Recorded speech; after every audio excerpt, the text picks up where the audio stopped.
Have you ever stopped to wonder what nothing truly means? I mean, really think about it. It's a word we toss around so casually. Oh, there was nothing there, or I have nothing to do. But buckle up, because we're diving deep into a paradox that twists reality itself. Can there even be such a thing as absolute nothing? Let that sink in for a moment. What would it mean, philosophically, physically, existentially, for nothing to exist? If you stay till the end, I promise it'll utterly reshape how you look at existence. Let's take a step back and examine what we mean by nothing. Normally, in our daily lives, we think of it just as emptiness or absence, a vacant room, an empty street. But even in those examples, they're still framed by context. There's still a room, there's still a street. So, is that really nothing? Philosophers like Aristotle and Descartes grappled with this concept centuries ago. For Aristotle, the very idea of absolute nothing was incoherent. His rationale? If nothing truly existed, you couldn't even talk about it. Language itself relies on referencing some sort of something. Fast forward to the modern world, and things become even more tangled. Enter the physicists. As someone enamored with the universe's deep structure, I can't ignore quantum physics. Here's where the lines blur. Most people imagine a vacuum in space as the closest thing to nothingness, right? A void where there's no air, no matter, no particles at all. Well, quantum field theory throws a wild twist into the mix. According to it, even the most pristine vacuum is teeming with activity. Virtual particles constantly pop in and out of existence. At a fundamental level, it's like the universe cheats. There's no such thing as an empty void. Even when we painstakingly remove all particles, the quantum fields remain irreducibly active, producing energy fluctuations. Absolute stillness, pure nothing, doesn't seem to exist. Wait, let's not stop at physics. I want to take you to the edge of human thought. Metaphysics. Imagine a scenario where nothing existed. No time, no space, no physics, no light, no atoms. It's impossible to even visualize, right? But why? It's hard not because it's unfamiliar. It's hard because it might be impossible. The human brain evolved to process the world through relationships between objects, actions, and context. Visualizing complete nothingness runs counter to how consciousness works. Some thinkers argue this is why every human culture creates creation myths. The idea of the universe emerging from nothing is a mental crutch, letting us wrap our heads around what seems ungraspable. The Big Bang Theory is yet another rabbit hole. Here, 13.8 billion years ago, space, time, and matter burst into being from what? A singularity?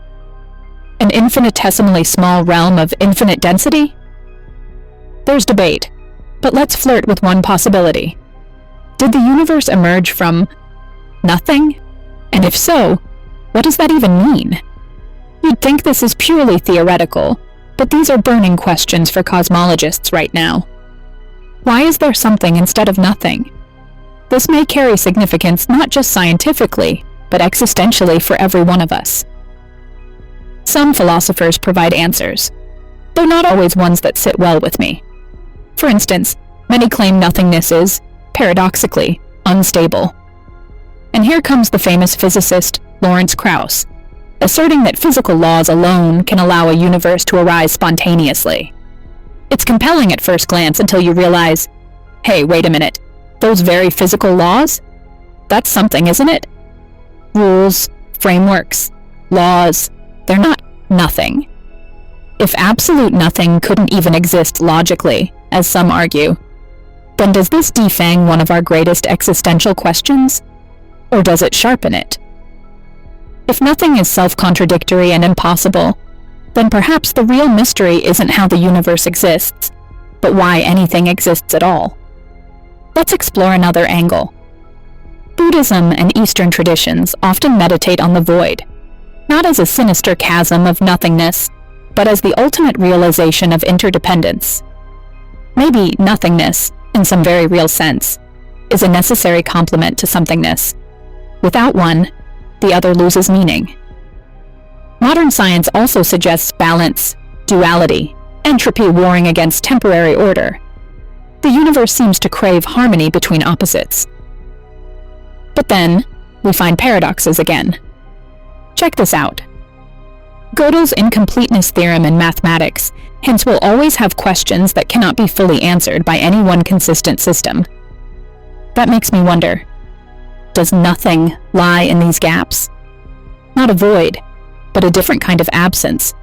An absence of comprehension, maybe. What if nothingness is simply the veil where our understanding meets its edges? And let's not forget Jean-Paul Sartre. He made an entire philosophy out of contemplating nothingness. To the existentialists, nothing isn't threatening, it's liberating. In the absence of predetermined meaning, humans are free to construct their own. There's enormous beauty in that kind of empowerment. You get to decide. The universe doesn't hand you a script. Here's where we land. Nothingness isn't one thing. It wears many faces. Mathematically, physically, metaphysically, and philosophically. We've glimpsed its contours, but maybe never truly grasped it. And maybe that's the point. Whether absolute nothing is possible, or whether it's forever confined to thought experiments, its exploration pushes us to extraordinary intellectual frontiers. So, what do you think? Could absolute nothingness ever exist? Or is it an impossible paradox? An idea born of our linguistic and conceptual frameworks, but unreal? Let me know in the comments. And hey, if you just found yourself suddenly pondering the origin of everything you know, congratulations. That means you're exactly where you're meant to be. Thanks for joining me on this deep dive into nothingness.